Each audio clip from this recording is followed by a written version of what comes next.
History repeats itself. इतिहास खुद को दोहराता है। जब कोई घटना बार बार दोहराई जाती है तब कार्ल मार्क्स के इस कथन का इस्तेमाल किया जाता है।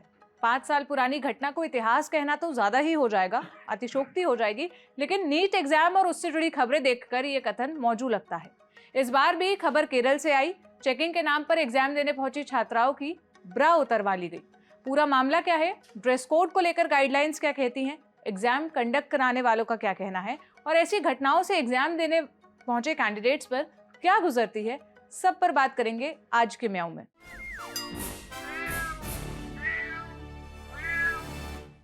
हाय, मेरा नाम है सोनल और आप देख रहे हैं ऑर्डिनरी की स्पेशल सीरीज म्याऊं।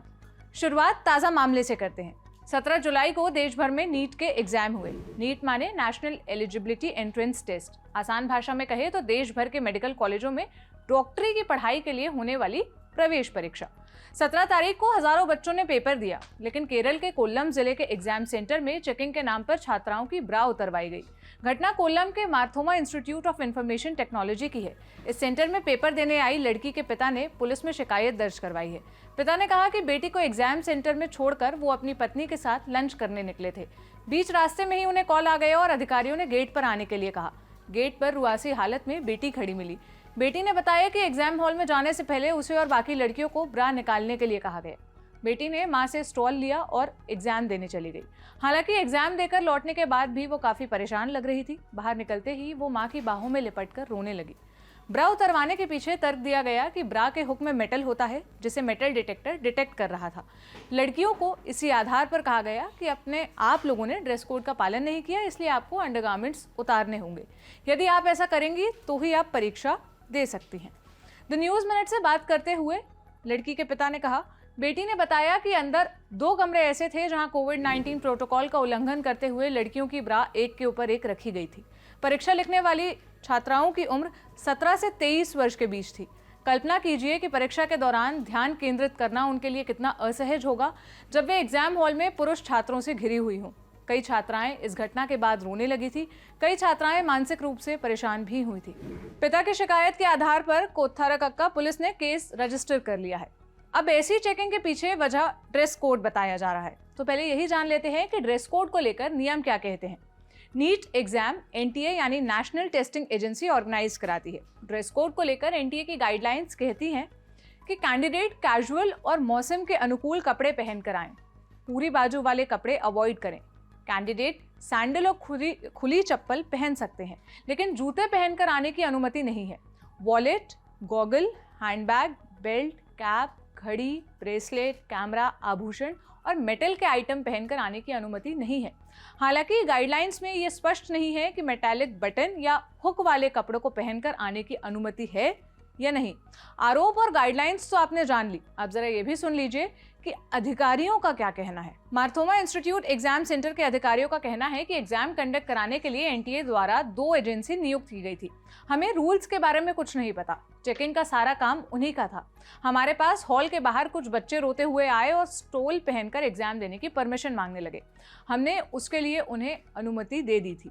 केरल के एजुकेशन मिनिस्टर आर बिंदु ने इंडिया टुडे से बात करते हुए कहा कि एग्जाम केंद्र सरकार ने कंडक्ट करवाया था। जो भी हुआ वो छात्राओं की गरिमा और सम्मान पर नग्न हमले जैसा है।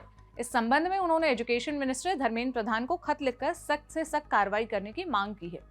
वैसे ये कोई पहला मामला नहीं है जब चेकिंग के नाम पर कपड़े उतरवाए गए। इससे पहले भी इससे मिलते जुलते इंसिडेंट्स सामने आ चुके हैं। इसी साल 23 मई को राजस्थान के भरतपुर से खबर आई कि पुलिस कांस्टेबल भर्ती एग्जाम देने पहुंची कई लड़कियों के कपड़ों की आस्तीन पर कैंची चलाई गई।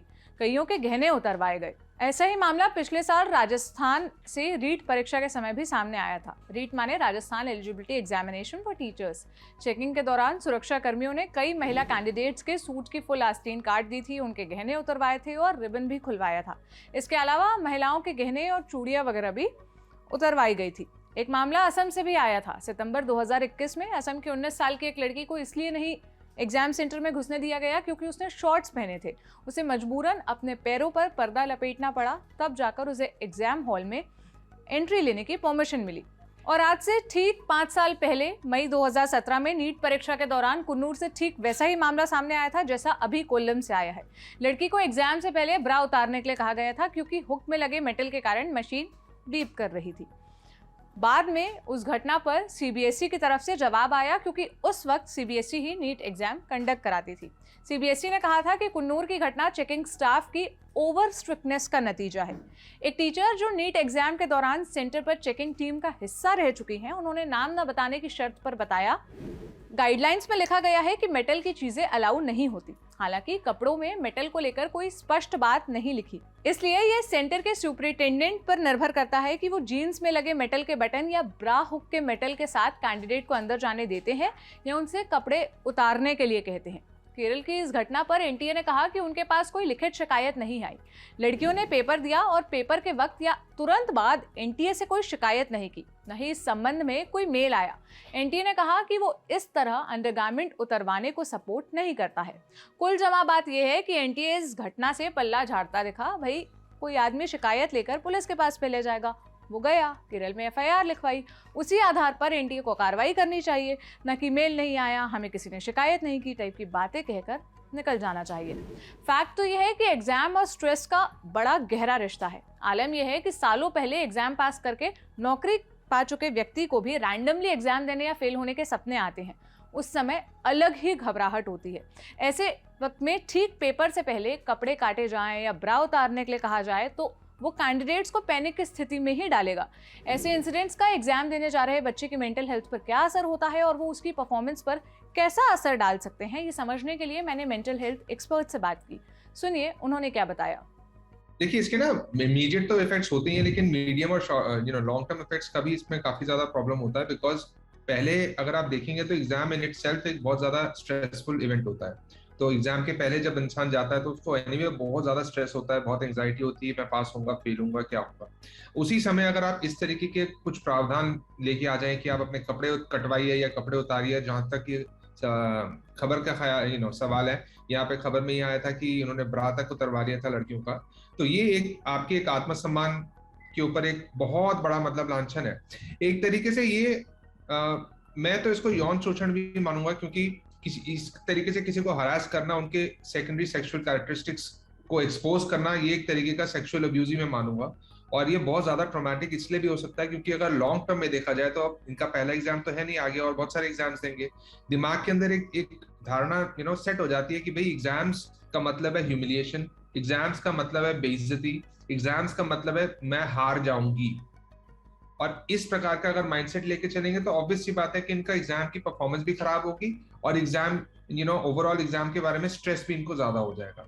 तो इसी चीज की वजह से मैं ये मानता हूँ कि मतलब ये काफी ज्यादा स्ट्रेसफुल और काफी एक्चुअली बहुत शॉकिंग इंसिडेंट है। मेरे लिए भी ये खबर पढ़ना और सुनना मेरे लिए बहुत ज्यादा शॉकिंग इंसिडेंट है कि ऐसा भी हो सकता है। किसी भी परीक्षा में नकल को रोकने के लिए बंदोबस्त किया जाना बिल्कुल सही है, लेकिन आए दिन आई ऐसी खबरें सवाल खड़ा करती हैं कि कपड़े फाड़ने या ब्रा उतरवाने की जरूरत क्या है, जब एग्जाम कंडक्ट कराने वाले 5 साल पहले भी कह चुके थे और आज भी एनटीए की तरफ से वही कहा जा रहा है कि वो जेंडर के आधार पर संवेदनशील हैं। तो ये बात चेकिंग ड्यूटी पर लगे लोगों को बताई नहीं जानी चाहिए। आप क्या सोचते हैं इस पर, मुझे कमेंट सेक्शन में बताइएगा। कैसी लगी ये रिपोर्ट ये भी बताइएगा। अब मुलाकात होगी कल एक नए एपिसोड के साथ। अपना ख्याल रखिए। शुक्रिया।